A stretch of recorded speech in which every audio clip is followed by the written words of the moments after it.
1890 1910 ஆண்டுகளில், அதாவது பிரிட்டிஷ் ஆட்சி செய்து கொண்டிருந்த காலப்பகுதி. இந்த குறிப்பிட்ட வருஷத்துல மதுரை, திருநெல்வேலி பகுதிகளில் இருந்த பிரிட்டிஷ் கலெக்டர்கள் இந்த பகுதியில் வாழ்ந்து வர்ற குழுக்கள், கூட்டங்கள், ட்ரைப்களை பத்தி ஆராய்ச்சி பண்றாங்க. இந்த ஆராய்ச்சியை உளவியல், மரபமைப்பு, மன அமைப்பு, வாழ்க்கை முறை என்ற அடிப்படையில பண்ண தொடங்குறாங்க. பல வருஷ ஆராய்ச்சிக்கு பிறகு இந்த 2 கலெக்டர்களும் அந்த ஆவணங்களை வெளியிடுறாங்க. இன்னைக்கும் இந்த ஆவணங்கள் நம்ம கிட்ட இருக்கு. இந்த ஆவணம் மதுரை, திருநெல்வேலி பகுதியில் இன்னைக்கும் வாழ்ந்து கொண்டிருக்கும் ட்ரைபல் குழுக்களை பற்றி தெளிவாகவும் மிக ஆழமாகவும் பேசுது.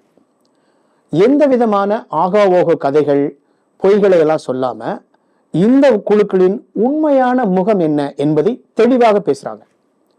இந்த ஆவணத்துல மதுரை, திருநெல்வேலி, ராமநாதபுரம், தேனி, தூத்துக்குடி, சிவகங்கை போன்ற பகுதிகளில் வாழும் ஒரு குறிப்பிட்ட ட்ரைபல் குழுவை பற்றி இப்படி சொல்றாங்க: சட்டமே புரியாத, சட்டமே இல்லாத மடத்தனமான ட்ரைபல் கூட்டம் இது.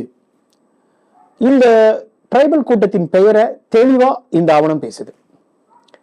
இந்த மாதிரி சட்டமே இல்லாம, சட்டமே புரியாத, இன்னைக்கும் தென் மாவட்டங்கள்ல, குறிப்பாக மதுரை, உசிலம்பட்டி பகுதிகளில் வாழ்ந்து வரும் அடிப்படை நாகரிகம் கூட இல்லாத ஒரு காட்டு மிராண்டி கூட்டத்தை பத்தி தான் வீர தீர சூரன் பார்ட் 2 சினிமா பேசுகிறது. இந்த சினிமாவின் கதை, நாகரிகம் வளர்ந்த இந்த காலத்துல கூட சமூக அறிவே இல்லாம மதுரையில அப்பா, மகன் என குடும்பமே சேர்ந்து ரவுடி தொழில் செய்து அதுல வாழ்ந்து வராங்க. இந்த குடும்பத்துக்கு போலீஸ் டிபார்ட்மெண்ட் பத்தி அடிப்படை அறிவு கூட கிடையாது. இந்த குடும்பத்தை சட்டப்படி தண்டிக்கணும் அப்படின்னு மதுரைக்கு ஐபிஎஸ் ஆன எஸ்ஜே சூர்யா டிரான்ஸ்பர் வாங்கிட்டு வர்றாரு. இதை தெரிஞ்சுக்கிட்ட அந்த ரவுடி குடும்பம் பயத்துல நடுங்குறாங்க. எத்தனையோ குடும்பங்களை அழிச்ச அந்த குடும்பம் தன்னோட குடும்பத்தை போலீஸ் அழிச்சிடுவாங்கன்னு பயப்படுறாங்க. இந்த பயத்தினால எஸ்ஜே சூர்யாவை கொலை பண்ணணும்னு முடிவு பண்றாங்க. இதுக்கு முன்னாள் குற்றவாளியான ஹீரோ விக்ரம செலக்ட் பண்றாங்க. இவங்க எடுக்கிற இந்த முயற்சி என்ன ஆனது அப்படிங்கிறது தான் இந்த சினிமா பேசும் கதை. ஒரு பக்கம் இந்த சினிமா முழுக்க போலீஸ் டீம் வந்துகிட்டே இருக்காங்க. இந்த போலீஸ் டீம்ல வர்ற போலீஸ்ல வடிவேல் சொல்ற மாதிரி சிரிப்பு போலீஸ் மாதிரியே காமிச்சிட்டு வராங்க. ஒரு ஐபிஎஸ் படிச்ச எஸ்பி ரேங்க்ல இருக்கிற ஒருத்தரையும் அவருக்கு கீழே செய்யற கிரைம் டிபார்ட்மெண்ட் போலீஸ் டீமையும் இவ்வளவு கோமாளித்தனமா காமிச்சது இந்த சினிமா மட்டும்தான். இந்த டைரக்டருக்கு போலீஸ் டிபார்ட்மெண்ட்னா என்ன, போலீஸ் ரேங்கிங்னா என்ன, அவர்களுடைய புரோட்டோகால்னா என்ன அப்படிங்கிறத பத்தி அடிப்படை அறிவு கூட இல்லாம ஒரு சினிமா எடுத்து வச்சிருக்காரு. ஆனா ஆடியன்ஸ் இன்னைக்கு அந்த அளவுக்கு முட்டாள்களா இல்லை. இந்த சினிமாவின் நம்பகத்தன்மை இந்த இடத்திலேயே காலியாயிருது. இன்னொரு பக்கம் மூடத்தனமான, காட்டுமிராண்டித்தனமான மதுரையில் வாழ்ற ஒரு ரவுடி குடும்பத்தையும் ரவுடி கூட்டத்தையும் காட்டிக்கிட்டே வராங்க. இதுல அந்த மதுரை கூட்டம் செலக்ட் பண்ற மிகப்பெரிய புத்திசாலித்தனமான ஒரு விஷயம் இந்த சினிமால வருது. இந்த மாதிரி யோசிக்கிறதுக்கே மிகப்பெரிய மூளை வேணும். அதுக்கு நிறைய ஆட்டு மூளை சாப்பிட்டிருந்தாதான் இப்படி அறிவு வளரும். அதாவது எஸ்பி ஜீப் வர்ற ஒரு மண் ரோட்ல லேண்ட்மைன், கண்ணி வெடியை புதைச்சு அவரை கொன்றலான்னு ஹீரோ விக்ரம் பயங்கரமான ஒரு யோசனையை கொடுக்கிறார். இது போக அந்த கண்ணி வெடிகளை அழுக்கு துணிகளை போட்டு வைக்கிற ஒரு தகர டப்பால போட்டு வச்சிருக்காங்க. அந்த பெரிய டப்பாவை ரொம்ப சாதாரணமா எடுத்துட்டு ஓடுறாங்க. இந்த சினிமாலே வர்ற மிகப்பெரிய காமெடி சீன் இதுதான். கண்ணி வெடினா என்ன, அதை எப்படி வைக்கணும், எப்படி சேஃப்டி பண்ணணும், அதை யார் வாங்க முடியும், ஒரு எக்ஸ்பர்ட் பண்ண வேண்டிய விஷயத்த ரொம்ப ஜாலியா ஒரு மளிகை கடை வச்சிருக்கிற ஹீரோ பண்றாரு.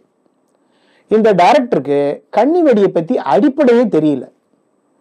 கண்ணி வெடியை புதைச்சு வைக்கிற ரோட்ல ஆடு மாடு வரும், பல மனிதர்கள் வந்துட்டு போயிட்டு தான் இருப்பாங்க. ஒருவேளை எஸ்பி வந்தா மட்டும் வெடிக்கிற கண்ணி வெடியா இதுன்னு தெரியல. இந்த சினிமால நகர்ற ஒவ்வொரு சீனுமே இல்லாஜிக்கலா இருக்கு. திரும்ப திரும்ப அந்த ரவுடி கூட்டம் என்ன வேணாலும் பண்ணும் அப்படின்னு காமிச்சுக்கிட்டே இருக்காங்க. இந்த சீன்கள் எல்லாம் நம்ம நடைமுறையில பார்க்கறதுக்கு சம்பந்தமே இல்லாத காட்சிகளா இருக்கு. இந்த மொத்த கதையிலையும் ஒரு 10 தெருவை திருப்பி திருப்பி சுத்தி வர்றாங்க. அப்படி சுத்தி வரும்போது எல்லாரும் யாரையாவது வெட்டுறாங்க, யாரையாவது சுடுறாங்க. மக்கள் நடமாடுற பப்ளிக் பிளேஸ்ல ரொம்ப சாதாரணமா காட்டுமிராண்டித்தனங்களை பண்ணிக்கிட்டு, சைக்கோத்தனமா நடந்துக்கிட்டு ஏதோ ஒரு இடத்துல போய் ஒளிஞ்சுக்கிறாங்க. ஆனா போலீஸ் அவங்கள எதுவும் பண்ண முடியல. இதெல்லாம் நம்புற மாதிரியா இருக்கு. இதனால் தான் இந்த படம் ஆடியன்ஸ்க்கு ரொம்ப போர் அடிக்குது. எந்த சீன்ல போலீஸ் வருவாங்க, எந்த சீன்ல திடீர்னு மறைஞ்சு போயிடுவாங்கன்னே நமக்கு தெரியல. ஒரு காட்சியில விக்ரம் வீட்டுக்கு முன்னால், அதாவது ரோட்ல விக்ரமும் இந்த ரவுடி குடும்பமும் மோதிக்கிறாங்க. விக்ரம் வீட்டை சுத்தி நிறைய குடும்பங்கள் வாழ்ந்துட்டு இருக்காங்க. இன்னைக்கு இருக்கிற சயின்டிபிக் வசதிகள்ல போலீஸுக்கு இன்ஃபார்ம் பண்றதுக்கு ஒரு செகண்ட் கூட ஆகாது. மொபைல் இருக்கு, சோசியல் மீடியா வசதிகள் இருக்கு. ஆனா இது எதுவுமே இந்த சினிமால வைக்காம ஒரு 500 வருஷத்துக்கு முன்னால கோமனை மட்டும் கட்டிட்டு இருந்தாங்க இல்லையா, அந்த காலத்தை பத்தி சினிமா எடுத்தா எப்படி இருக்குமோ அப்படி எடுத்து வச்சிருக்காங்க. எல்லாரும் எதையாவது எடுத்து அடிக்கிறாங்க, எதையாவது எடுத்து குத்துறாங்க. ஒரு சீன்ல அந்த ரவுடி குடும்பத்துல இருக்கிற ஒரு பெண் பப்ளிக் பிளேஸ்ல ஒரு பாட்டில் எடுத்து விக்ரம குத்துறாங்க. அந்த ஏரியால இருந்த மக்களும் இதை வேடிக்கை பார்க்கறாங்க. இதையெல்லாம் எப்படி நம்புறது நம்ம? இந்த சினிமாவின் இன்னொரு காமெடி, பிளாஷ்பேக்ல வர விக்ரம் துஷாரா விஜயனோட லவ் ரொமான்ஸ் காட்சிகள் இந்த சினிமா பேசுற கதைக்கும் இவங்க லவ் சீனுக்கும் என்ன சம்பந்தம்? லவ் சீன் வைக்காட்டி ஆடியன்ஸ் கோவிச்சுக்குவாங்கன்னு இந்த டைரக்டர் கற்பனை பண்ணி இருக்கார்.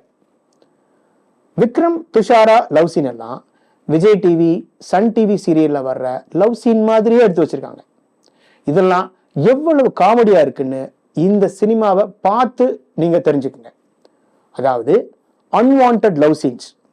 இந்த சினிமா டல்லா போறதுக்கு இந்த லவ் சீன்கள் தான் ரொம்ப முக்கியமான காரணமா இருக்கு. கிளைமேக்ஸ்ல தூள் படத்துல வர்ற சிங்கம் போல நடந்து வர்றான், டில்லாட்ட அங்கிட்ட அங்கு திருப்பி போட்டு வாங்கு பாட்டை போட்டு மிகப்பெரிய காமெடியை வேற பண்ணி வச்சிருக்காங்க. இந்த மொக்கையான நம்பகத்தன்மையே இல்லாத இந்த கதையில கூட விக்ரம், எஸ்.ஜே. சூர்யா சின்சியரா நடிச்சிருக்காங்க. ரொம்ப நல்ல நடிகரான சுராஜ் வெஞ்சாரமூடுவை இந்த சினிமால சரியாக பயன்படுத்தல. நல்ல நடிகரான, நடிப்புக்காக கடுமையா உழைப்ப கொடுக்கிற விக்ரம் நல்ல பொருத்தமான ஸ்கிரிப்டுகளை செலக்ட் பண்றத தவற விட்டுக்கிட்டே வர்றாரு. கடந்த 10 வருஷமா விக்ரமோட ஸ்கிரிப்ட் செலக்ஷன் அவருக்கு பிரச்சனையாவே இருக்கு. விக்ரம் இந்த விஷயத்துல கூடுதல் கவனத்தை செலுத்த வேண்டும். டெக்னிக்கல் ஏரியால கேமரா ஒர்க்குக்கு பெரிய ஸ்கோப் எதுவும் இந்த சினிமால இல்லை. பாடல்கள், பிஜிஎம் எதுவுமே சரியா வரல. மொத்தத்துல இந்த சினிமா ஆடியன்ஸ்ல கோமாளியாக்குற ஒரு முயற்சி. மொத்தத்துல இந்த சினிமா பட்டிக்காட்டு ஆலமரத்து பஞ்சாயத்து மாதிரியே வந்திருக்கிற ஒரு சினிமா. மொத்தத்துல இந்த சினிமா ஒரு சினிமாவை அடிப்படையான நாலேஜ் கூட இல்லாம உருவாக்க முடியுங்கிற மன தைரியத்தை மக்களுக்கு கொடுக்கிற சினிமா. இந்த சினிமாவின் ஆகப்பெரிய சொதப்பல், ஆகப்பெரிய காமெடியே இந்த ஸ்டோரி லைன் தான். பிராக்டிக்கலா ஒரு எஸ்பியை கொலை பண்றது எந்த அளவுக்கு சாத்தியம்னு நமக்கு எல்லாருக்கும் தெரியும். இந்த சினிமாவின் நம்பகத்தன்மை இந்த இடத்திலேயே காலியாயிருக்கு. ஏராளமான பணத்தை முதலீடு செய்து நிறைய நேரத்தையும் உழைப்பையும் கொடுத்து இந்த சினிமாவை உருவாக்கி இருக்கும் இந்த டீம் ஆடியன்ஸுக்கு நம்பகத்தன்மையை கொடுக்கும் சினிமாக்களை உருவாக்க வேண்டும் என வாழ்த்துக்களை சொல்லிட்டு பெட்ஃபோ சினிமா சேனலை லைக் பண்ணுங்க, உங்க சர்க்கிளில் ஷேர் பண்ணுங்க, சப்ஸ்கிரைப் பண்ணுங்க. மீண்டும் அடுத்த சினிமா ரிவ்யூவில் சந்திப்போம். தேங்க்ஸ்.